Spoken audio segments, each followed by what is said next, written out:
नमस्कार। और आज हमारे साथ हैं राजस्थान की उप मुख्यमंत्री दिया कुमारी जी। मैम, बहुत बहुत स्वागत है आपका। सबसे पहले क्योंकि हमारा जो थीम है राइजिंग राजस्थान में वो ये है हवेली से हरियाली तक, और जो राजस्थान में बहुत ज़्यादा संभावनाएं हैं हेरिटेज टूरिज्म को लेकर, लेकिन जो शेखावटी की हवेलियाँ हैं शायद सरकार के लिए प्राथमिकता है। और आपकी सरकार क्या कुछ करेगी इनको वर्ल्ड यूनेस्को हेरिटेज स्टेटस दिलवाने के लिए? बहुत बहुत धन्यवाद। एनडीटीवी का मैं बहुत बहुत धन्यवाद देती हूँ कि आपने मुझे यहाँ आमंत्रित भी किया, और जो ये कॉन्क्लेव आपने शेखावटी में ही किया है उसके लिए भी आपका बहुत बहुत आभार। मुझे लगता है जो आपने सवाल पूछा उसका जवाब तो आपने खुद ही दे दिया कि आप लोग, मुझे लगता है सरकार अपनी ओर से बहुत संवेदनशील है। पहली बार शेखावटी हवेलियों के संरक्षण के बारे में किसी सरकार ने बहुत सीरियसली सोचा, सिर्फ सोचा ही नहीं है लेकिन उसको आगे कैसे बढ़ाया जाए। माननीय मुख्यमंत्री जी का मैं धन्यवाद दूंगी कि उन्होंने अभी तक बहुत सारी मीटिंग्स की है स्टेक होल्डर्स के साथ, प्रशासन के साथ, और आज खुद वो यहाँ पधार रहे हैं। लगातार हमारी सरकार इस पे काम कर रही है। बहुत सारी चर्चाएं हुई हैं कि हम लोग कैसे ये जो सारी हमारा यहाँ की विरासत है, हेरिटेज है शेखावटी का, इसको पहले तो पहचानना है। इसका पूरा सर्वे भी चल रहा है, आइडेंटिफिकेशन भी हो गया है कि ऐसी कौन कौन से क्लस्टर्स हैं, ऐसे कौन कौन से हमारे यहाँ पर क्षेत्र हैं जहाँ पर ज़्यादा हवेलियाँ हैं और इस तरह का हेरिटेज स्ट्रक्चर्स बहुत सारे हैं। उनको कैसे हम लोग बचा सकते हैं, आइडेंटिफाई कर सकते हैं, उसको वहाँ पर क्या क्या आवश्यकताएं हैं, मूलभूत आवश्यकताएं हैं। वहाँ के जितने भी हवेली ओनर्स हैं उनके साथ भी हम लोग लगातार कॉन्वर्सेशन कर रहे हैं कि वहाँ पर हम लोग क्या कर सकते हैं, ऐसे कौन से लॉज लेके आ सकते हैं। नोटिफिकेशंस ऑलरेडी एग्जिस्ट करते हैं, यूडीएच के द्वारा बहुत सारे नोटिफिकेशंस ऑलरेडी हैं, बहुत सारे कानून ऑलरेडी हैं। इनका इम्प्लीमेंटेशन, अभी आपने उनसे भी शायद चर्चा की थी। यूडीएच मंत्री जी भी यहीं विराजे, तो अगर आप उनको कुछ कहना चाहें। नहीं, मैं तो हमारी लगातार मीटिंग्स भी चल रही हैं, इंटर डिपार्टमेंटल मीटिंग्स, क्योंकि ये whole of the government approach होना चाहिए जी। अकेले एक डिपार्टमेंट नहीं कर सकता। इसमें समाज, प्राइवेट सेक्टर, गवर्नमेंट, एडमिनिस्ट्रेशन, सब लोग मिलकर अगर इसके लिए सचमुच प्रयास करेंगे तो निश्चित रूप से ये सारी जो हमारी शेखावटी का हेरिटेज है वो संरक्षित भी होगा। और आगे आने वाली पीढ़ी के लिए जो हम लोग चाहते हैं कि राजस्थान में हम लोग ये भी प्रयास करें यूनेस्को वर्ल्ड हेरिटेज साइट्स की लिस्ट में शेखावटी को शामिल किया जाए, उसके लिए भी प्रयास चल रहा है। तो पूरी तरह से हम लोग बहुत सीरियस हैं इस काम में, और निश्चित रूप से ये काम बहुत जल्दी पूरा होगा। मुझे लगता है सीरियसनेस आज दिख रही है कि एनडीटीवी का कॉन्क्लेव जिसका सब्जेक्ट भी हमारा विकास और विरासत है, ये भी बहुत मुझे लगता है महत्वपूर्ण। बिल्कुल, जो विरासत की बात हम करते हैं कि आपने बहुत महत्वपूर्ण बात कही कि जो आने वाली पीढ़ियां हैं वो भी देख सके, तो इन हवेलियों का संरक्षण करना, इन्हें बचाना, और साथ ही जो फ्रेस्को पेंटिंग्स की बात हुई जो पीछे हमें दिख भी रही हैं, हमारे लिए तो नई बात होती है कि अंतर करना भी लोगों में काफ़ी मुश्किल होता है, लेकिन अगर जागरूकता आएगी तो शायद इसका वो अंदाज़ा भी लगा सके कि क्या अंतर होता है इन दोनों चीज़ों में। तो लेकिन जो जर्जर हो रही हैं हवेलियाँ, उनको बचाने के लिए आप क्या करेंगे? क्योंकि कई तो निजी हाथों में हैं, तो सरकार की ये तो एक बहुत सीमित भूमिका इसमें रहती है, तो वो लोग आगे कैसे आएँ कि अपनी हवेलियों को बचाएँ? बिल्कुल, आपने सही कहा कि सरकार बहुत ज़्यादा इन्फोर्स नहीं कर सकती क्योंकि ये प्राइवेट हवेलियां हैं ज़्यादातर। लेकिन हम लोग एक तो अवेयरनेस क्रिएट कर सकते हैं, जो हम लोग कर रहे हैं। एक, इनको कुछ हद तक प्रशासन भी प्रयास कर रहा है और मुझे लगता है सक्सेसफुली कर रहा है कि इनको हम रोकें। अगर कोई अपनी पुरानी हवेली बेच रहा है तो कम से कम ये तो हम लोग कर सकते हैं कि वो उसका जो मूल स्वरूप है उसको डिस्ट्रॉय नहीं करे, उसको ना बिगाड़े। उसका जो बाहर का जो उसका आर्किटेक्चर है, हेरिटेज आर्किटेक्चर है, उसको जैसा वो था वैसा ही रखे। देखिए, बेचने में कोई प्रॉब्लम नहीं है, लेकिन जो उसका मूल स्वरूप है, उसका जो ओरिजिनल आर्किटेक्चर है, जो बिल्डिंग है, उसको बिगाड़े नहीं, उसको वैसे ही रखे। जैसे Jaipur, there is a bylaw, yes, there is a bylaw which we are again trying to enforce. Government can do one thing, government कोशिश कर सकती है कि हम थोड़ा इन्फोर्समेंट और थोड़ा सख्ती से करें ताकि इस तरह की जो चीज़ें हो रही हैं वो ना हो। और अगर फिर भी वो अपनी हवेली बेच रहा है तो हम लोग उससे एक प्रयास करें कि वो उसका स्वरूप ना बिगाड़े, उसका जो ओरिजिनल फसाड है, आर्किटेक्चर है, उससे छेड़छाड़ ना करें। हमारा ये, मुझे लगता है ये गवर्नमेंट का ये लक्ष्य है कि ये जो ओरिजिनलिटी है इन सब हवेलियों की वो बरकरार रहे, और ये भी प्रयास है कि वो हो सके तो टूरिज्म के ही काम आए, चाहे वो होम स्टे वहाँ पर करें, म्यूज़ियम शुरू करें, या कोई क्राफ्ट के लिए वो लोग उसको इस्तेमाल करें। कोशिश यही है, लेकिन इन्फोर्स हम लोग इतना नहीं कर सकते कि वो बेचे नहीं। कुछ दूसरे देशों में लेकिन इस तरह कानून शायद हैं कि जहाँ पर जो पुरातत्व के हिसाब से कहें या ऐतिहासिक धरोहरें हैं, उनके साथ ना तो आप छेड़छाड़ कर सकते हैं, ना ही आप उनका जो ऑनरशिप है उस तरह से ट्रांसफ़र कर सकते हैं। क्या उस पर आप कुछ विचार कर रहे हैं? ओनरशिप ट्रांसफ़र कर सकते हैं या नहीं वाली बात तो अलग है, बिकॉज अगर कोई प्राइवेटली ओन्ड है तो आप उसको इतना ज़्यादा पाबंदी नहीं लगा सकते। लेकिन मैंने जैसे आपको अभी बताया कि उसका जो ओरिजिनल फसाड है, उसके जो जितना ओरिजिनल वो स्ट्रक्चर उसका बरकरार रहे, उसके लिए मुझे लगता है कानून है, और उसको इन्फोर्स करना मुझे लगता है वो गवर्नमेंट अपनी ओर से प्रयास करेगी कि हम जितना उसको ओरिजिनल रूप में रखें, और हो सके तो उसको और रिस्टोर भी करें, क्योंकि ये बहुत सारी हवेलियाँ जर्जर हालत में हैं। उनको रिस्टोर करके चाहे अंदर आप उसको किसी भी काम में लें। आप अगर वहाँ पर कोई क्राफ्ट म्यूज़ियम शुरू करना चाहते हैं, आप वहाँ पर अगर मॉल भी करना चाहते हैं तो मैं उसके खिलाफ नहीं हूँ, पर उसका बाहर जो उसका फसाड है वो बिल्कुल वैसा रखे जैसे वो ओरिजिनली था। वो मुझे लगता है वो बहुत ज़रूरी है। Well, you can see how passionately Diya ji talks about tourism. It's something obviously very close to her heart, because coming, inheriting a royal legacy, you've actually hosted Bill Clinton, I think, when you were a teenager. You've had Oprah Winfrey come and have dinner with you. You've had, the world's who and who you've hosted them in your home. So Diya ji, would you say somewhere that, one thing is to look at policies and what the government does, but inheriting the legacy that you do, you somewhere feel personally also, I think, of course, it was a natural choice that you would become Minister of Tourism, but do you think somewhere there's also a personal, a sort of a connect, because you're always going to be in Rajasthan, and it's something that you're always going to, this legacy is always going to stay with you? I would say that yes, I guess yes, there is of course a lot of personal interest, and I've always been involved in this sector. But I think also it's very important, I guess, that understanding probably comes a little bit more easily. If one has been involved in it, one has seen how these things are protected, how the restoration process is, how the conservation process is. Yes, I guess that does help. But I think क्या है कि अब जो है, मैं अब जैसे government में हूँ, अब ये पोजीशन है मेरी, तो मुझे लगता है रिस्पॉन्सिबिलिटी बहुत बड़ी है। और इसमें सारे जो स्टेक होल्डर्स हैं, समाज हैं, यूथ है, वो सब लोग भी इसको समझें। मेरी रिस्पॉन्सिबिलिटी ये नहीं है कि मैं खुद क्या कर सकती हूँ, लेकिन सबको एक साथ लेके हम लोग क्या कर सकते हैं कलेक्टिवली, वो मुझे लगता है बहुत बड़ा काम है। और इस सरकार में, भारतीय जनता पार्टी की सरकार है राजस्थान में, और मुख्यमंत्री जी भी बहुत इसमें सीरियस हैं इस काम के लिए कि नहीं, मुझे टूरिज़्म को बढ़ाना है, विरासत को बढ़ाना है, विकास भी करना है, पर विरासत के साथ लेकर करना है। माननीय प्रधानमंत्री जी भी कहते हैं कि विकास भी और विरासत भी। तो ये जो गवर्नमेंट हमारी है राजस्थान में अब, ये बहुत ज़्यादा इसमें बहुत सीरियस है कि नहीं, हम लोग कैसे हमारे हेरिटेज को बचा भी सकते हैं और कैसे हम इसको और अच्छा बना सकते हैं पूरे विश्व के लिए, क्योंकि राजस्थान में टूरिस्ट आता है पूरे विश्व भर से। नहीं, बिल्कुल सही बात है। और दूसरी बात ये भी कि चूंकि आपका व्यक्तिगत इसमें एक दिलचस्पी है, तो अब एक जिम्मेदारी मिलने से उसकी भावना और ज़्यादा बढ़ जाती है। लेकिन मेरा प्रश्न ये भी था कि जैसे अब आज हम यहाँ बैठे हैं जयपुर से इतनी दूर आकर के, और यहाँ पर ये कहा जाता है कि इसको, जैसे भैरव सिंह शेखावत जी का सपना था कि ऐसे जो हवेलियाँ हैं इन सबको मानचित्र पर लाना चाहिए, दुनिया भर के, देश भर के लोग इस पर आएँ, देखें। लेकिन जो राजस्थान का पर्यटन है वो माना जाता है कि केवल रेगिस्तान, ऊँट और किलों तक ही सीमित रह गया है। लेकिन राजस्थान में तो इसके अलावा भी बहुत कुछ है। वेडिंग डेस्टिनेशन की बात प्रधानमंत्री जी भी कहते हैं कि यहाँ पर शादियाँ हों, तो यहाँ पर जो आप विदेशों में जाके करते हैं, देश में आप अपना पैसा खर्च कीजिए। वेलनेस टूरिज़्म है, पिलग्रिम्स इतने यहाँ पर आते हैं, उनके लिए भी व्यवस्थाएं हों।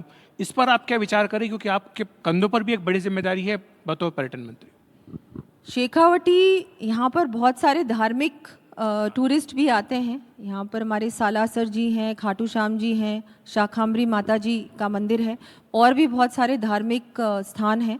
और मुझे लगता है कि उस पे भी हम लोग पूरी तरह से ध्यान दे रहे हैं कि वहाँ पर भी जो, और मैं आपको बताना चाहूँगी जो 23 करोड़ टूरिस्ट जो आए हैं पिछले साल राजस्थान में, उसमें ज़्यादातर रिलीजियस टूरिज़्म के लिए आए हैं, और बहुत सारे खाटू श्याम जी और इस क्षेत्र में आए हैं।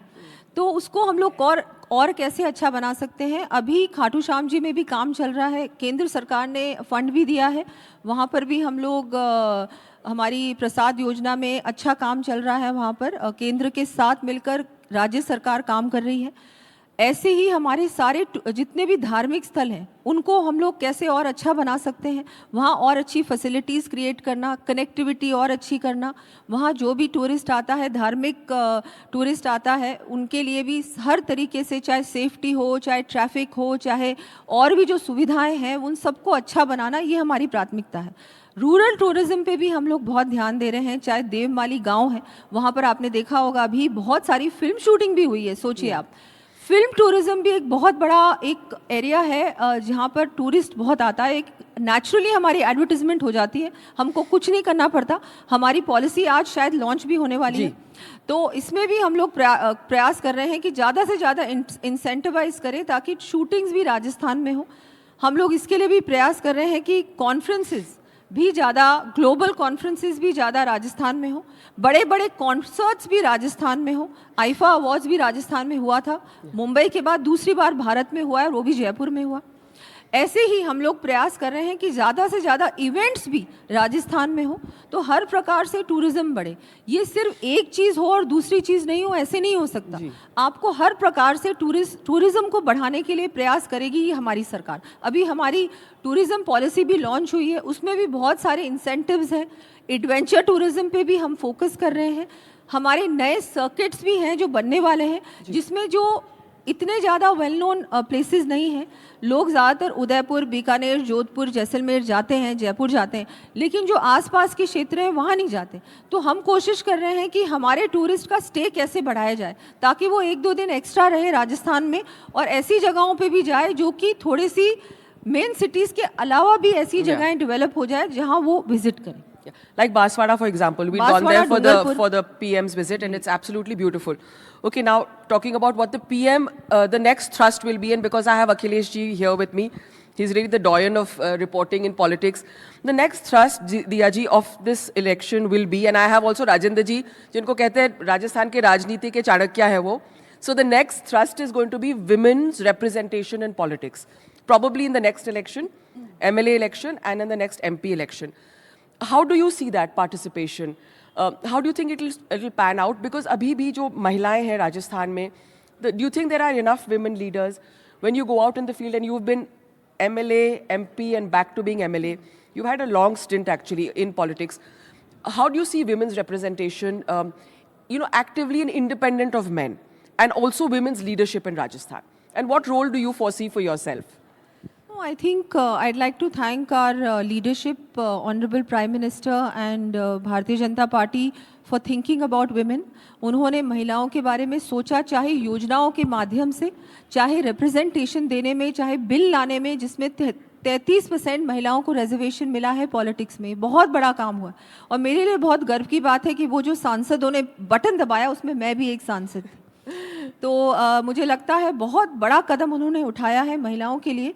और बहुत मुझे लगता है भारतीय जनता पार्टी जिस तरह से महिलाओं के लिए सोचती है, और सिर्फ सोचती ही नहीं है, कानून भी बनाती है, महिलाओं को अधिकार देती है, महिलाओं को प्लेटफॉर्म देती है, चाहे वो एजुकेशन हो, हेल्थ हो, चाहे पॉलिटिक्स हो। तो बहुत मुझे लगता है ये नया भारत है, इसमें महिलाओं की भूमिका बहुत बड़ी है।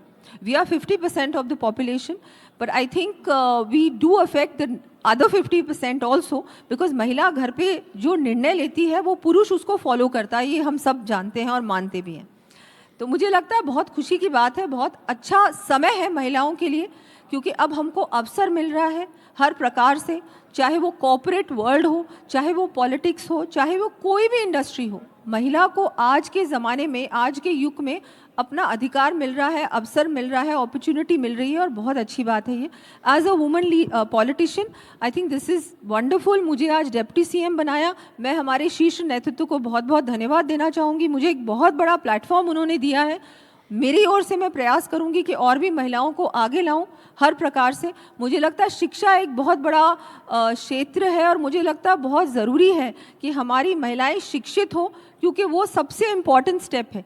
अगर आप एजुकेटेड होंगी तो आप बहुत आगे बढ़ सकती हैं, लेकिन अगर आप एजुकेटेड नहीं भी हैं तो हमारा जो स्किल इंडस्ट्री है वो भी बहुत बड़ा है। तो कोई ना कोई हुनर हमारे हाथ में होना चाहिए। इससे हमारी, मुझे लगता है, सम्मान भी मिलता है सोसाइटी में भी और परिवार में भी।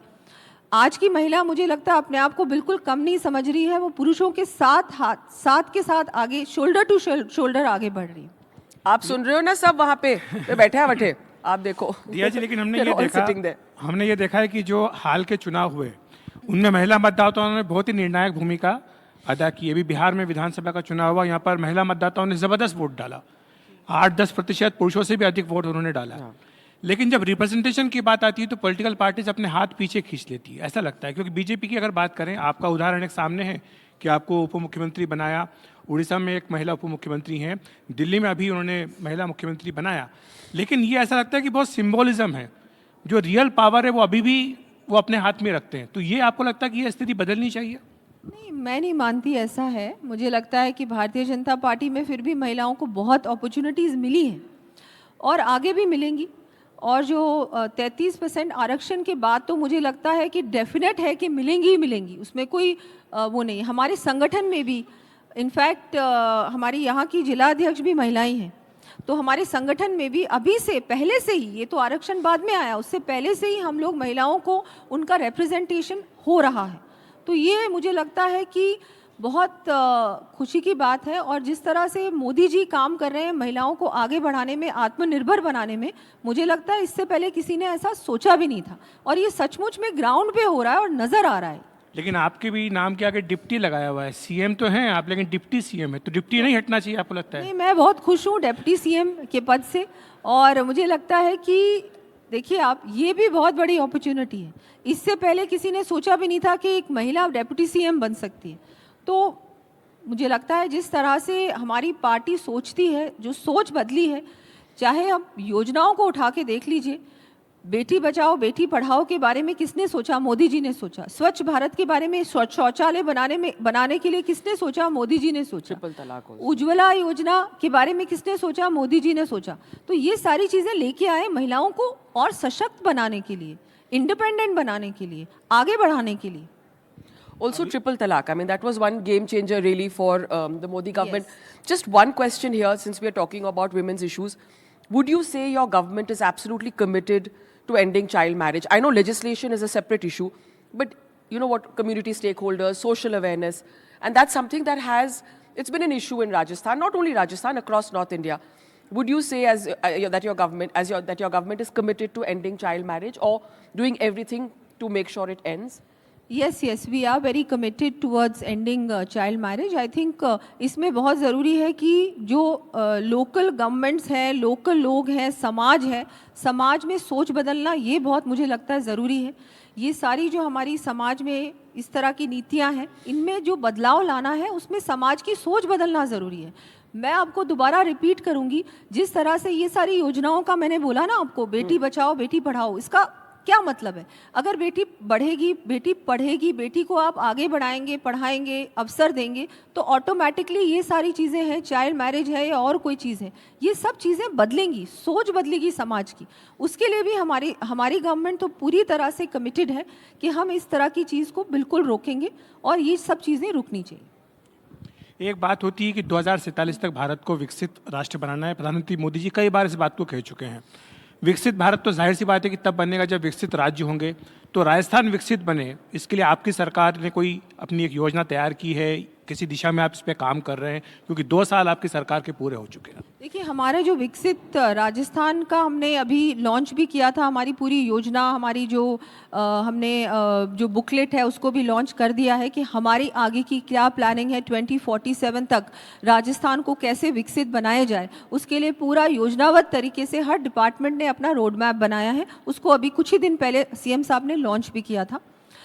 देखिए, इसमें काम करना पड़ेगा हर प्रकार से, through policy, through I think legislation, हम लोगों को काम करना है राजस्थान में भी, क्योंकि जब भारत विकसित बनेगा तो राजस्थान का योगदान बहुत बड़ा होगा। तो हर प्रकार से अलग अलग क्षेत्र में हम लोगों को काम करना है, चाहे वो इंफ्रास्ट्रक्चर हो, चाहे वो महिलाएं हो, चाहे किसान हो, चाहे युवाओं को रोज़गार देने की बात हो। हर प्रकार से राजस्थान को एक विकसित राजस्थान बनाने की ओर हम लोग बढ़ रहे हैं। अभी राइजिंग राजस्थान का आयोजन हुआ था राजस्थान में, लास्ट ईयर हुआ था, उसमें भी हमने देखा कि 35 लाख करोड़ के एमओयू साइन हुए थे, उसमें से लगभग 8 लाख करोड़ के एमओयूज एक्चुअली ग्राउंड ब्रेकिंग पे आ गए हैं। तो इंडस्ट्री भी हम लोग प्रयास कर रहे हैं कि ज़्यादा से ज़्यादा इंडस्ट्री राजस्थान में आए। राजस्थान पूरी तरह से तैयार है, चाहे मैन्युफैक्चरिंग हो, चाहे टेक्नोलॉजी हो, चाहे एजुकेशन हो, हर प्रकार से राजस्थान आज मुझे लगता है इस मोड़ पे खड़ा है कि राजस्थान किसी भी राज्य से किसी प्रकार से कम नहीं है। हम लोग हमारी पॉलिसीज़ को हम लोग लेके आए हैं, बहुत सारी पॉलिसीज़ इस वर्ष लॉन्च हुई हैं, इनको भी हम लोग धरातल पर लाने का काम कर रहे हैं। तो हाँ, राजस्थान जैसे भारत आगे बढ़ेगा वैसे वैसे राजस्थान भी बढ़ेगा। डबल इंजन की सरकार है राजस्थान में, तो निश्चित रूप से राजस्थान भी विकसित राजस्थान की ओर बहुत तेजी से बढ़ रहा है। Priya ji, one thing that we've seen, of course, the policies are in place, and Rajasthan is an extremely tourist-friendly state. But post-COVID, there's been a slump in inbound tourism. Foreigners coming inside. So a lot of domestic tourism, a lot of wedding tourism. What will your department do to improve inbound? That is an area which is, I think, a concern for everyone. After Covid के बाद foreign tourist में कमी आई है, तो उसमें हम लोग कोशिश कर रहे हैं through attending, we have attended many international travel marts, we have participated, we are doing a lot of global branding and advertising also now. Also I think we have to sit with the private sector, because many times ये बात सामने आती है कि hotel rates बहुत ज़्यादा हैं, शादियां होती हैं उस समय होटल रूम्स नहीं मिलते हैं, ये एक एरिया ऑफ कंसर्न होता है. तो उसमें क्या है, प्राइवेट सेक्टर और गवर्नमेंट को एक साथ मिलकर कुछ आगे की प्लानिंग करनी पड़ेगी कि इसको कैसे बदला जाए. उसके अलावा मुझे लगता है कि कनेक्टिविटी पे भी हम लोग ने अच्छा काम किया है. बहुत सारे जो अब कनेक्टिविटी हमारी राजस्थान की भी इंटरनेशनल कनेक्टिविटी हो गई, बहुत सारे इंटरनेशनल फ्लाइट्स डायरेक्टली राजस्थान आ रहे हैं, जयपुर आ रहे हैं, उदयपुर भी आने वाले हैं, कोटा में भी एयरपोर्ट बन रहा है. ऐसे हमने बहुत प्रयास किया है कि हमारी कनेक्टिविटी इंप्रूव हो, रेलवे कनेक्टिविटी इंप्रूव हो, रोड इंफ्रास्ट्रक्चर बहुत अच्छा हो गया राजस्थान में. हर प्रकार से मुझे लगता है जिस तरह से क्योंकि काम बहुत करना पड़ा है कोविड के बाद, लोगों का मन बनाना, स्पेशली जो फॉरेन टूरिस्ट है कि तुमको भारत आना चाहिए. पहली बात तो वो भारत आए, भारत के बाद वो राजस्थान आए. इसमें पूरी तरह से हम लोग प्राइवेट सेक्टर के साथ काम कर रहे हैं, केंद्र सरकार के साथ काम कर रहे हैं कि ऐसा हम लोग क्या कर सकते हैं जिससे ज़्यादा से ज़्यादा ग्लोबल टूरिस्ट, इंटरनेशनल टूरिस्ट फिर से राजस्थान विजिट करें. आपने भी कहा कि एक पॉलिसी अभी सरकार जारी करने जा रही है फिल्म टूरिज्म को लेकर के, थोड़ी देर में मुख्यमंत्री जी आएंगे, वो करेंगे. पर क्या हाइलाइट्स हो सकती हैं, किस तरह से, जहाँ पर हम बैठे हैं, जिस टाउन में हम हैं, यहाँ पर भी कुछ फिल्मों की शूटिंग्स हुई हैं, 3 इडियट्स की मुझे बताया गया, और भी कुछ फिल्में जिनकी शूटिंग यहाँ पर हुई है. यहाँ पे हुई है. And Akhilesh, if you look back at the thing, the guide, most famous was Devanand's guide, and that lovely, beautiful scene, with Wahida Rahman in Udaipur. Then, of course, you had Shah Rukh Khan's Paheli. So, yes, Rajasthan has been absolutely. And you've also had a lot of shoots in Jaipur as well. Jodha Akbar, for one. We've had many shootings, and I think even now there are lots of shootings that still happen. OTT is a big platform. A lot of OTT series also have been shot in Rajasthan of late. So the film policy, I think when we launch it, then we will talk about it. There's so many things. We are incentivizing more and more people to come and shoot in Rajasthan and do more film shootings, and trying to see how we can encourage that more. Yes. आपने connectivity की बात की, लेकिन मुझे लगता है अभी भी उस फ्रंट पर काफ़ी कुछ करने की ज़रूरत है, क्योंकि जैसे मान लीजिए आपको यहाँ भी आना है तो आपको ट्रेन से भी सीधे ट्रेन आपकी यहाँ पर नहीं आती है, फ्लाइट तो जयपुर में आप दिल्ली तक आपको आना होगा, तो ये कनेक्टिविटी कैसे बढ़ाई जाए, सड़कें और ज़्यादा अच्छी हो सकें, इसके लिए आप क्या करेंगे? वैसे राजस्थान की सड़कें और अगर आप राज्यों से कंपेयर करेंगे तो बहुत अच्छी है। हमारा इंफ्रास्ट्रक्चर बहुत अच्छा है और धीरे धीरे और अच्छा हो रहा है। मैं ये कहूँगी कि शेखावटी एक्चुअली आजकल क्या हो गया है, लोग ना सिर्फ डेस्टिनेशन ही नहीं पर जो पूरा एक्सपीरियंस है, मैं तो मानती हूँ कि जब कोई जयपुर से निकलेगा और यहाँ तक आएगा तो रास्ते में वो जगह जगह रुके तो और भी इंटरेस्टिंग हो जाएगी उसकी जर्नी। तो हम लोग उसके लिए भी प्रयास कर रहे हैं कि अलोंग द वे ऑल्सो जहाँ हमारा रोड इंफ्रास्ट्रक्चर है वहाँ भी एक बहुत अच्छी अच्छी जगह हो सकती है जहाँ वो बीच में रुकेगा, वहाँ भी वो कुछ कर सकता है, उसके बाद वो कहीं और रुकेगा। तो I think even the journey can be very interesting. So it is not only about having more airports. I think how many airports can you really have? अगर जयपुर से 2 घंटे कोई जगह है तो वहाँ एयरपोर्ट होना असंभव है, नहीं हो सकता। हाँ, लेकिन एयर स्ट्रिप हो सकती है, उसके लिए हम लोग प्रयास कर रहे हैं। ऐसे चाहे सवाई माधोपुर हो, चाहे हम लोग बांसवाड़ा डूंगरपुर की बात करें, इन एरियाज़ में हम लोग प्रयास कर रहे हैं कि कोई ना कोई एयर स्ट्रिप्स हो जाए। हेलीपैड वगैरह तो है ही, तो जिससे कि लोग अगर कोई आना चाहे तो उससे भी हम लोग प्रयास कर रहे हैं कि आए। हम लोग पीपीपी मोड पे भी इसके लिए प्रयास कर रहे हैं कि ज़्यादा से ज़्यादा हम लोग प्राइवेट प्लेयर्स के साथ भी इस चीज़ को कैसे इम्प्रूव कर सकते हैं, जिससे कि अगर कोई चार्टर भी करना चाहे या बहुत सारे इस तरह के मॉडल्स हैं, उसको भी हम लोग कोशिश कर रहे हैं कि हम लोग करें। लेकिन मुझे लगता है कनेक्टिविटी, रोड कनेक्टिविटी अगर अच्छी है तो मुझे लगता है half the problem is solve. आजकल लोग दिल्ली से जयपुर ज़्यादातर एक्सप्रेसवे में ही आ रहे हैं, कितने लोग अब फ्लाइट से आ रहे हैं? नहीं आ रहे। तो मुझे लगता है रोड कनेक्टिविटी मुझे लगता है कि राजस्थान जैसे राज्य के लिए बहुत इम्पॉर्टेंट है और उस पर हम लोग बहुत अच्छी तरह से, बहुत तेज़ी से काम कर रहे हैं। और जो आपने हवेली की बात की थी शुरुआत में, आपने जिक्र भी किया था, लोगों ने इसका तालियां बजा करके स्वागत भी किया था, उस पर अगर थोड़ा विस्तार से बता सके क्या प्रयास कर रही हैं आप ताकि जो यूनेस्को की लिस्ट है हेरिटेज की उसमें यहाँ की हवेलियाँ आ सकें, उसके लिए आपने क्या प्रयास किया है? नहीं, उसके लिए हम लोग अप्लाई करेंगे सबसे पहले तो, और जो हम लोग अभी काम कर रहे हैं, अभी हमने आइडेंटिफाई की है मोर देन 600 हवेलीज़ को आइडेंटिफाई ऑलरेडी किया है और क्लस्टर्स को भी किया है जहाँ पर ज़्यादातर ये हेरिटेज स्ट्रक्चर्स हैं।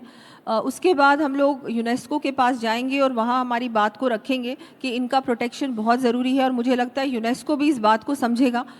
तकरीबन 9 UNESCO heritage sites already Rajasthan में एग्जिस्ट करते हैं, तो मुझे लगता है राजस्थान हमारा I think it is the सबसे ज़्यादा यूनेस्को वर्ल्ड हेरिटेज साइट शायद राजस्थान में ही है। तो वो एक बहुत बड़ा एक मुझे लगता है हमारे लिए एडवांटेज है और मुझे पूरा भरोसा है कि शेखावटी को भी इसमें शामिल किया जाएगा। In fact, Diyaji is also the PWD minister. So when you're talking about roads, that's yeah. So that also comes into that. But also just going ahead with tourism, you've done something very interesting in the department. I think you're also training women, young girls, to be tour guides. That's a very interesting thing, and I think we have one of those girls somewhere in the audience. We'd met her. I don't know where exactly she is. If she is there, she's yeah. So she's one of the tour guides. She's at in Shekhawati and she shows tourists around. And it's a fantastic concept. So what would you like to say about that, just to encourage young girls like her? No, it's नहीं, मुझे लगता है बहुत अच्छी बात है और ज़्यादा से ज़्यादा महिलाएं इस सेक्टर में आए। हम लोग भी प्रयास कर रहे हैं कि हमारी जो गर्ल्स हैं, महिलाएं हैं, उनको टूरिस्ट गाइड की ट्रेनिंग मिल जाए ताकि वो एक बहुत अच्छा, इनको एक रोज़गार का साधन मिल जाएगा।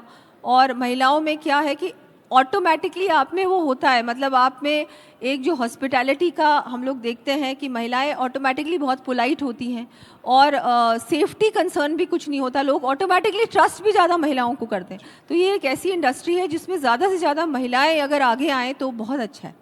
जो पर्यटक आते हैं देश के भी दुनिया के, उनके मन में एक चिंता ज़रूर होती है। मैं राजस्थान की बात नहीं कर रहा, पूरे देश में ही ये इशू आता है सिक्योरिटी को लेकर के। राजस्थान को पॉइंट आउट करना ये ठीक बात नहीं है, किसी भी राज्य में ये हो सकता है, किसी के साथ भी कुछ भी हो सकता है, लेकिन उसको ज़्यादा मजबूत किया जाए, इस पर क्या आप सोच रहे हैं, क्या विचार कर रहे हैं? दूसरी बात, जैसे आपने महिला गाइड का भी एग्जाम्पल दिया कि आपने बनाया है, तो पर्यटक ये भी चाहते हैं कि गाइड जो है उनमें विश्वास तो हो ही, साथ ही जो लोग बीच में फैसिलिटेट करते हैं चीज़ों को, वो लोग भी उनको ठगे ना, लूटे ना, इस बात की भी मन में चिंता होती है। तो इस पर आप क्या विचार कर रहे हैं?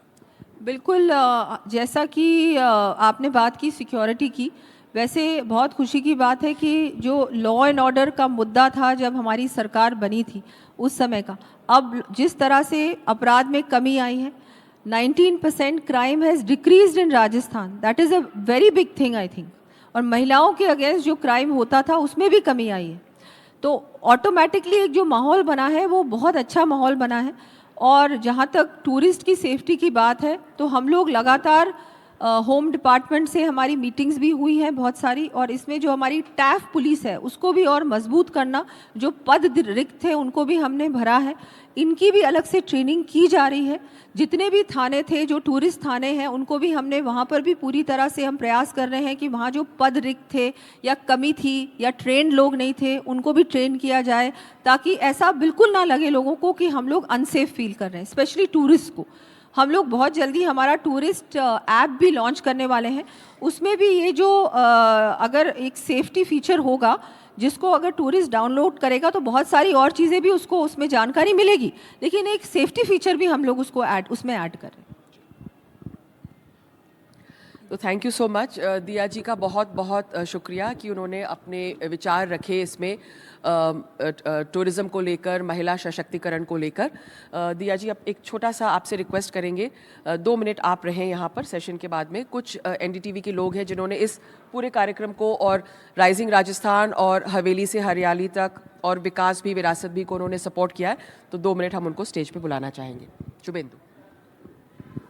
बहुत बहुत शुक्रिया हर्षा जी। और स्पीच क्योंकि राजस्थान में जिनका योगदान प्रदेश को आगे बढ़ाने के लिए रहा है, जिनकी भूमिका बहुत खास रही है प्रदेश को आगे बढ़ाने में, राजस्थान के ऐसे ही कुछ शख्सियतों को हम इस मंच पर बुलाना चाहेंगे। मैं बुलाना चाहूँगा CEO महिमा ग्रुप से परितोष यादव जी को मैं बुलाना चाहूँगा, वाइस प्रेसिडेंट हैं MYS एंटरप्राइजेस से। परितोष जी प्लीज आप मंच पर आएं।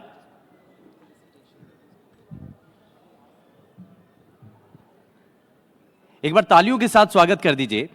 दरअसल में राजस्थान में विकास हर क्षेत्र में हो रहा है और आगे बढ़ाने के लिए हर एक तबका उसमें महत्वपूर्ण भूमिका निभा रहा है।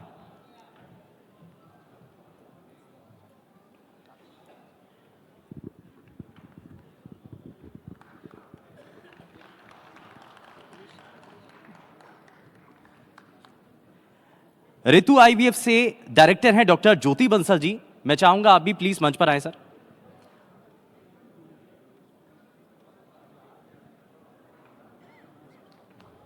तालियां प्लीज आप बजाते रहिए। ये उत्साहवर्धन के लिए होती है, इससे मनोबल बढ़ता है। राजस्थान के युवा राजस्थान को आगे बढ़ाने के लिए लगातार प्रयासरत रहते हैं। ये वो लोग हैं जो राजस्थान के लिए हर संभव प्रयास कर रहे हैं। सरकार के साथ मिलकर जो सामाजिक संस्थाएं हैं, अलग अलग संगठन से जुड़े हुए लोग हैं, वो इसमें कोशिश कर रहे हैं। नारायणा हॉस्पिटल से मार्केटिंग मैनेजर हैं विकास शर्मा जी। विकास जी आप भी प्लीज मंच पर आए, तालियों के साथ स्वागत कर दीजिए प्लीज।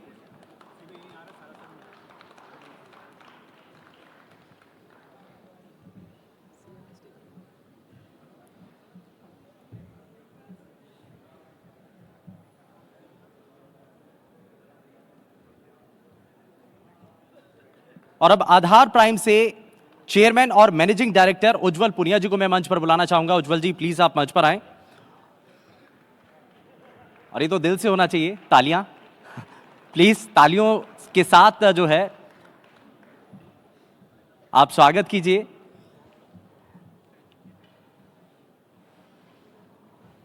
आगे शेखावती फाउंडेशन से कोऑर्डिनेटर हैं, नेशनल कोऑर्डिनेटर हरी शर्मा जी। हरी जी आप प्लीज मंच पर आएं।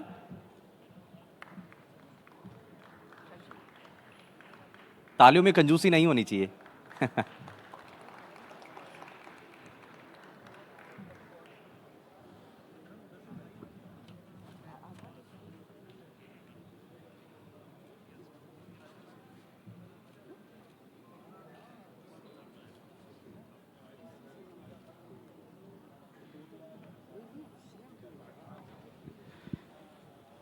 ठीक है, अब बहुत शुक्रिया मैम। और Sandeep लवलखा wants to give something, उन्होंने मुर्शिदाबाद हवेली का कुछ किया है, can we invite him? Sandeep लवलखा, Sandeep ji आप प्लीज मंच पर आएं। बस 2 मिनट में कुछ देना चाह रहे हैं दिया जी। संदीप लवलखा, श्रुति पोदार है just coming. श्रुति पोदार जी आप भी प्लीज मंच पर आ जाएं। कुछ देना चाह रहे हैं। माननीय उप मुख्यमंत्री दिया कुमारी जी के लिए वो अपनी तरफ से कुछ भेंट लेकर के आए हैं।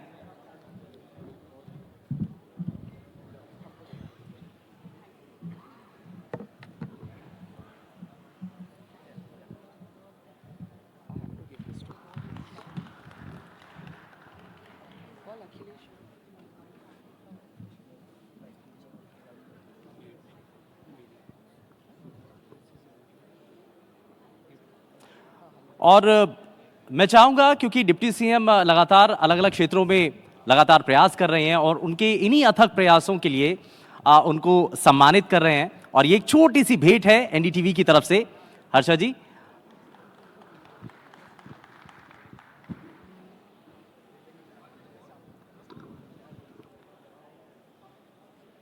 बहुत बहुत शुक्रिया माननीय उप मुख्यमंत्री जी, जिन्होंने बड़ी बेबाकी के साथ सवालों के जवाब दिए हैं और बताया कि कैसे राजस्थान के अंदर चीजें बदल रही हैं, महिलाओं को सशक्त करने के लिए लगातार प्रयास हो रहे हैं और इन्हीं प्रयासों की बदौलत महिलाएं, बेटियां आज आगे बढ़ रही हैं और हर एक सेक्टर में कैसे उसको मजबूत किया जाए, कैसे बेहतर किया जाए, इसके लिए कई बातें हुई हैं।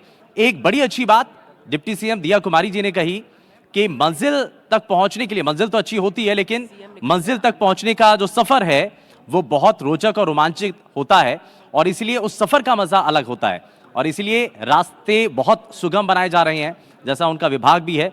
और आपको इस बीच ये जानकारी भी दे दें कि मुख्यमंत्री भजनलाल शर्मा जी भी अब से कुछ ही देर में हमारे साथ इस कार्यक्रम में शामिल होंगे।